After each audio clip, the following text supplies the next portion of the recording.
नमस्कार दोस्तों, सुनी सुनाई कहानी एसके जैन की जवानी में आपका स्वागत है। मित्रों, एक पुरानी घटना है। एक व्यापारियों का समूह जंगल से गुजर रहा था। उसके पास बहुत सारा धन पैसा था, लेकिन जंगल में ही एक डाकुओं का समूह उनको घेर लेता है और उनका सारा पैसा, सारा धन छीन लेता है। लेकिन संयोग की बात, उन व्यापारियों में से एक व्यापारी छिप करके अपने धन को लेकर के वहाँ से निकल जाता है।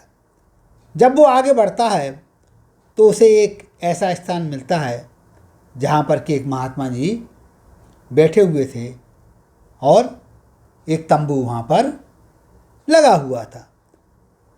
तंबू के अंदर घुस करके महात्मा जी के पास वह व्यापारी अपने धन की पोटली रख देता है और जा कर के दूर जंगल में छिप जाता है कि वो डाकू जो है वो चले जाएं, बाद में मैं इस पोटली को लेकर के निकल जाऊंगा।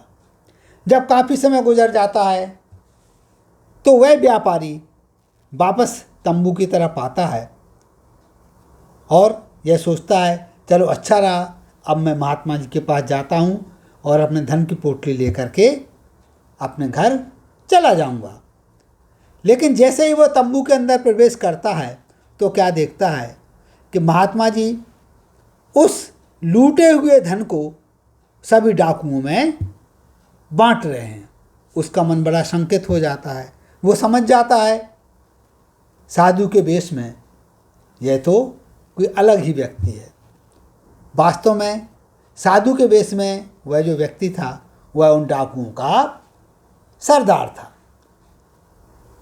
वह दबे पांव वापस होने लगता है, लेकिन उस डाकुओं के सरदार की नज़र, जो कि साधु के वेश में था, उस व्यापारी के ऊपर पड़ती है और वो उनको बुलाते हैं। बुला करके उसकी पोटली उनको सौंप देते हैं और जाने को बोल देते हैं। साथ ही जो डाकू थे वो अपने सरदार से कहते हैं कि आपने यह क्या किया? इतना धन जो कि सहज रूप में अपने पास आया था, आपने वापस कर दिया। डाकुओं का वो सरदार अपने साथियों से कहते हैं कि उसने मेरे पास ये पोटली मेरे ऊपर विश्वास करके रखी। एक साधु पर उसने विश्वास किया।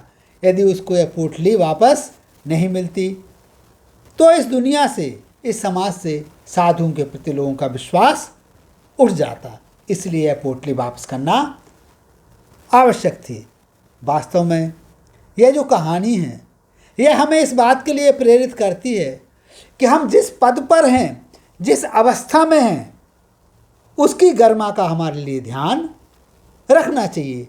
साधु रहते हुए यदि हम कोई गलत काम कर रहे हैं तो उसका परिणाम क्या होगा? समाज में साधुओं के प्रति लोगों का विश्वास उठ जाएगा। यदि हम कोई उच्च अधिकारी हैं, उच्च अधिकारी रहते हुए रिश्वतखोरी कर रहे हैं, कोई गलत काम कर रहे हैं, तो लोगों का विश्वास उस पद से उठ जाएगा।